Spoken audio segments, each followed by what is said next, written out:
एक गरु था और एक सेला था। गरु और सेला।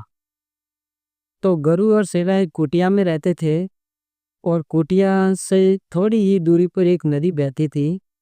उस नदी में गुरुजी रोजाना स्नान करने के लिए जाते थे और जब वो नहाने के लिए जाते थे तो उनके एक शिष्य को साथ में लेके जाते थे। तो गुरुजी क्या करते थे, जब नदी में नहाने के लिए जाने वाले होते थे उससे पहले वो अपने कपड़े उतार कर नदी के किनारे पे रख देते और जो शिष्य जो था वो उन कपड़ों की रखवाली करता था। तो क्या होता है कि जैसे ही गुरुजी अपने कपड़े निकालने वाले होते थे उस दौरान एक काला बिच्छू आता है और वो उनके हाथों के डंक लगा देता है और उनके हाथों के चिपक जाता है।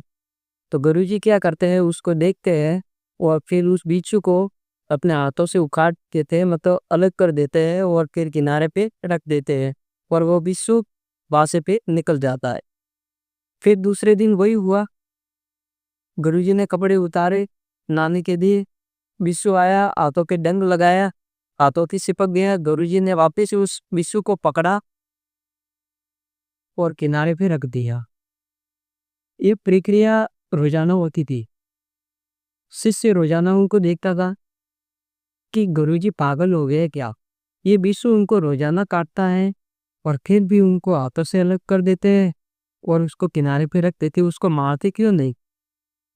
तो शिष्य ने सोचा कि क्यों नहीं, आज तो कोई नहीं, कल मैं उनसे पूछता हूँ कि आप विश्व को रोजाना आपको काटता है, आप उसको मारते क्यों नहीं और उसको किनारे पे क्यों रख देते हो।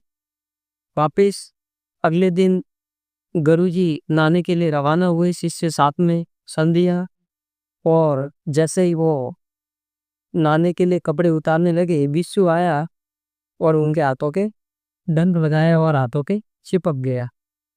उसके बाद क्या होता है कि वो शिष्य जो है वो उनसे गुरु से प्रश्न पूछता है कि गुरुजी ये बताए कि ये विश्व रोजाना आपको काटता है, रोजाना डंक मारता है और आप उसको मारते नहीं और उसको अपने हाथों से अलग करके किनारे पे रख देते हो, ऐसा क्यों।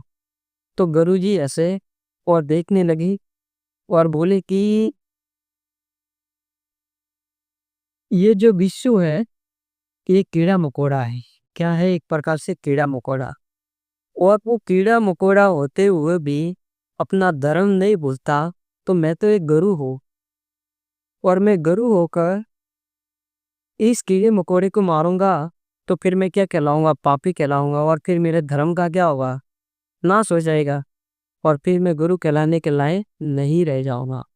कहने का तात्पर्य यही है कि आप विद्यार्थी हो और विद्यार्थी का दायित्व होता है, आपका एक धर्म होता है कि मुझे पढ़ना है तो पढ़ना है, वो आपका धर्म है।